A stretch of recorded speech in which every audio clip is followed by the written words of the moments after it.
اللہ کا شکر ہے۔ آپ سنائیں پٹواری صاحب ٹھیک اس ہے؟ کربلا کے واقعے پہ تو یہ لوگ ڈاکٹر صاحب 2-2 لاکھ 3-3 لاکھ مہینہ کماتے ہیں نا، آپ کو پتہ نہیں ہے کیا؟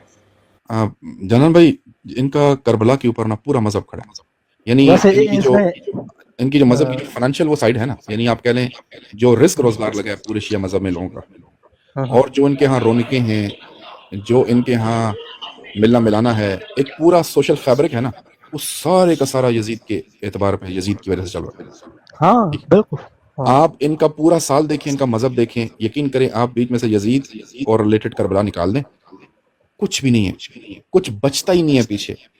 ایک لمحے کے لیے سوچیں، نہ یزید ہے نہ کربلا، ایک لمحے کے لیے سوچیں، ایک دم سے کیا کیا تبدیلی آئے گی وہ دیکھیں۔ گھوڑا غائب، جھنڈا غائب، گھوڑا نہیں، مولا زلجانہ، پنجہ بھی غائب، مولا عباس بھی غائب، ٹھیک ہو گیا، ڈاکٹر صاحب اگر جدید نہ آتا تو ان کے ذاکروں نے ابھی دیکھتے جائیں گے۔ میں میں کہہ رہا ہوں، میں یہی تو بیان کروں کہ دیکھو کیا کیا نہیں ہوگا۔ تازیہ غائب ہو گیا، گھوڑا بھی غائب ہو گیا، سبیلیں بھی غائب ہو گئیں، ماتم بھی غائب ہو گیا، برچیاں غائب، یہ جو مکے تپے اپنے آپ کو مارتے ہیں ننگے ہو کے، یہ سب غائب ہو گیا، جلوس غائب۔ یہ شیعہ کو نظر کدھر آئے گا؟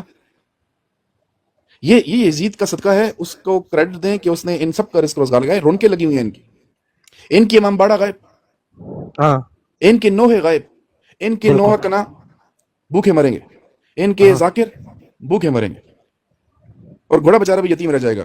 یار ان کو تو چاہیے کہ یہ تو اپنے اگر ڈاکٹر صاحب جدید نہ آتا تو ان کے ڈاکٹر ذاکروں نے صاحب کیا کرنا تھا؟ آلو لے لو، پٹھے لے لو، ٹماٹر لے لو۔ نہیں، اگر ایک لفظ میں بیان کیا جائے نا تو یہ سمجھے کہ کربلا بینک ہے ان کا اور یزید ATM ہے۔ یہی تو کہہ رہا ہوں نا مولانا، آپ میرا پوائنٹ سمجھے کہ ان کو تو چاہیے کہ اس کو اپنا مولا مانے یزید کو، اپنا پہلا امام قرار دے دے اس کو، مطلب اتنی تو ہونی چاہیے نا،